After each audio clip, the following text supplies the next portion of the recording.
અંકલેશ્વર જીઆઈડીસીમાં આવેલ Lions international સ્કૂલમાં તસ્કરો ત્રાટક્યા હતા. તસ્કરો રોકડા રૂપિયા 80,000ની થયેલી ચોરીમાં ભરૂચ એલસીબી પોલીસે મૂળ નેપાળ અને હાલ સુરતમાં રહેતા 4 ઇસમોની ધરપકડ કરી વધુ તપાસ હાથ ધરી છે.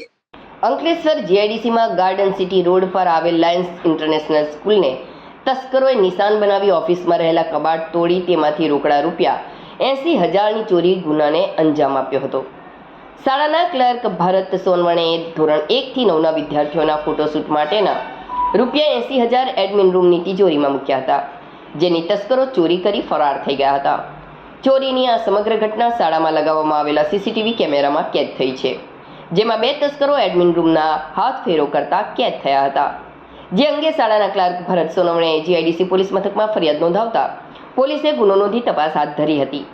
દરમિયાન ભરૂચ એલસીબી પોલીસે સીસીટીવી ફૂટેજના આધારે તપાસનો દોર શરૂ કરતા મળેલી માહિતીના આધારે મૂળ નેપાળ અને હાલ સુરતના પાંડેસરા વિસ્તારમાં રહેતા અનિલ ચંદેકામી, હિતેશ રૂપસિંહ વિશ્વકર્મા, ભીમ રતિદાસ અને અમન ધનબીરે બિસ્ટને ઝડપી પાડ્યા હતા. પોલીસે ચોરી કરતી નેપાળી ગેંગના સદસ્યોને અંકલેશ્વર લઈ આવી જીઆઈડીસી પોલીસના હવાલે કર્યા હતા અને તેમની પાસેથી ચોરીના રૂપિયા રિકવર કરવા માટે રિમાન્ડની તજવીજ શરૂ કરી હતી.